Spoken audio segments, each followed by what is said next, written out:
vidéo qui pourra servir à certains d'entre vous éventuellement. Donc je me permets de faire cette vidéo parce que j'ai eu un petit souci, voilà, pas méchant, mais je n'arrivais pas à trouver la solution. C'était tout con, mais voilà, il faut le savoir.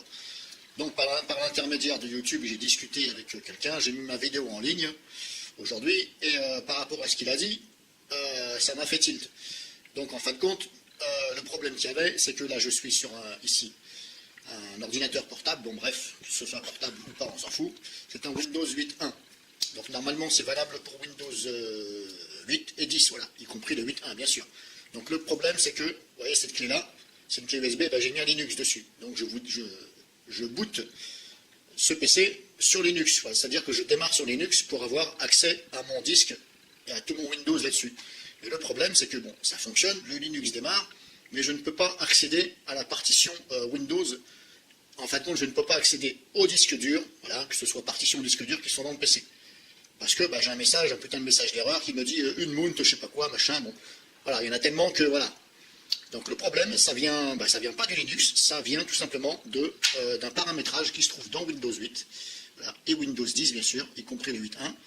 Vous allez dans tous les programmes, panneau de configuration, et vous allez dans options d'alimentation. Alors comme je vous dis, voilà, c'est tout con, mais il faut le savoir.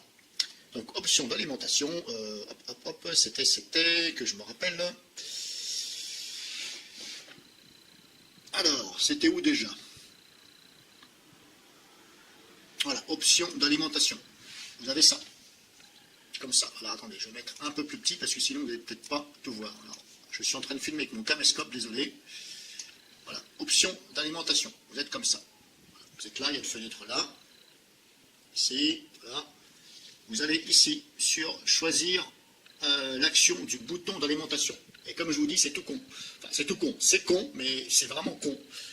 Voilà, choisir l'action du bouton d'alimentation. Et franchement, il faut le savoir. Hein. Alors là, vous voyez, hop. Là, il est sur veille. Voilà, ici. Ici,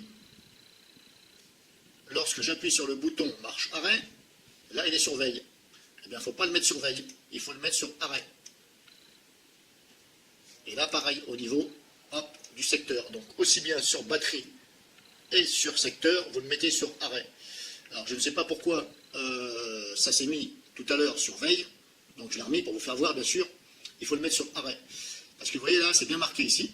Et comme je vous dis, c'est tout con. Lorsque j'appuie sur le bouton marche arrêt, il était sur veille. Donc, ça veut dire que l'ordinateur, il est sur veille. Donc là, il n'est pas arrêté. Donc, ça veut dire que le disque dur, il est censé être toujours utilisé. Mais c'est tout con. Et pourtant, l'ordinateur, il est éteint. Puisque j'ai rebooté sur le Linux. Donc pour moi, je me suis dit, Windows, il est éteint, puisque je ne peux pas à la fois booter sur Linux et Windows, il est en route. Donc c'est impossible. Donc je me suis dit, voilà. Et en fin de compte, voilà.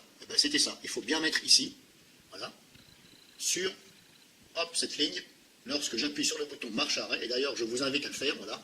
Si jamais un jour, vous êtes dans la galère comme ça, vous vous apercevez que vous voulez booter votre Windows 8, 8.1 ou 10 sur un Linux, et vous n'arrivez pas à avoir accès au disque dur pour faire des manipulations. Normalement, c'est ça. Alors, mettez ça bien dessus et cliquez ici sur enregistrer les modifications, surtout. Il faut enregistrer, sinon ça ne va pas fonctionner. Et puis, normalement, c'est tout. Et là, normalement, on peut avoir accès à les partitions. Donc après, une fois que vous avez réglé, vous fermez la fenêtre. Voilà. Je vais mettre la clé USB. Hop. Je mets la clé USB, je redémarre. Périphérique non reconnu, bon c'est pas grave, hop, c'est la clé des fois, hop, elle fait un peu des caprices. Ça peut arriver.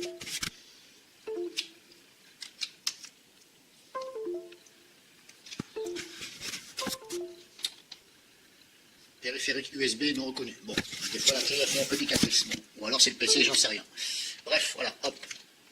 Là, je vais remettre la clé, ok. Donc je redémarre devant vous. Hop, redémarrer. Et comme c'est un ordinateur HP, je vais appuyer sur F9 au démarrage. Donc j'attends que ça redémarre. Pour l'instant, je n'appuie pas.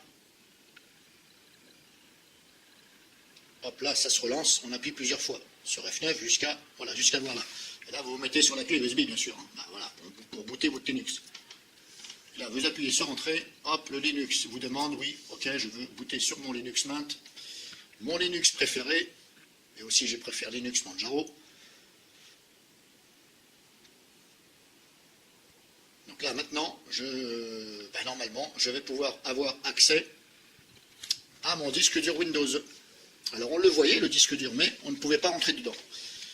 Je ne pouvais rien faire, je voulais l'ouvrir, accès refusé, machin, une mount. Donc apparemment c'est ça, et ça fonctionne. Donc encore merci à la personne qui m'a donné le tuyau de direction. Voilà, ça me paraît bizarre parce qu'en bas dans la barre des tâches, il n'y a rien. C'est un peu bizarre. Donc c'est pas grave, j'ai cliqué sur computer, là c'est peut-être un bug. Vous voyez, hop, d'un coup, je n'ai plus rien en bas. Voilà, la barre. Je ne sais pas ce qui se passe là en bas. Linux, Mint, plus rien. Il est où le bouton? Bon, bref. Et pourtant, j'ai pas rien modifié sur la clé. Donc là, Windows, ici, mon disque dur Windows. Et voilà, on peut avoir accès. Et là, vous pouvez faire ce que vous voulez.